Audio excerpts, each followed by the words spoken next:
we're talking about IT as like an MVP guy and a surefire max and all this. And then he gets hurt, and then it just hasn't worked out the way he wanted to this year. Yeah. You kind of feel for him what he's gone through these last 8, 9, 10 months. Well, yeah, it's tough because, first of all, unbelievable year last year, and him being a competitor and a warrior, he made his injury even worse. Instead of putting his stock up there and feeling the injury and said, all right, I'm done. Let me get ready for the the next season so I can get a max deal. He kept trying to fight for the city that he's playing for.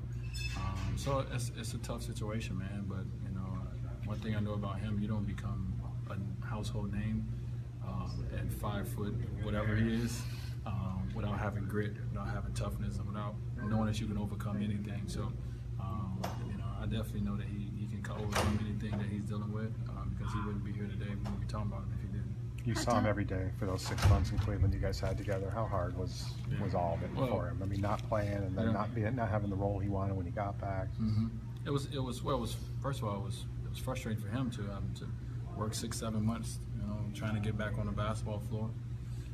And then when you finally get out there, it's going to take you time, obviously. And you get a 15-game experiment, and it doesn't go right. And it's not all your fault, but everyone's going to point at your fault. There's a lot of reasons why it didn't go right.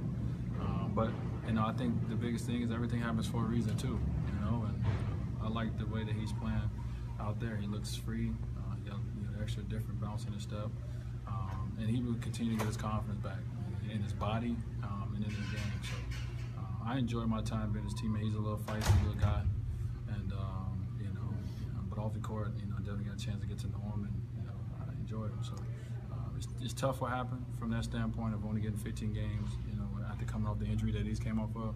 But he's a fighter, man, and continues to do it. That decision.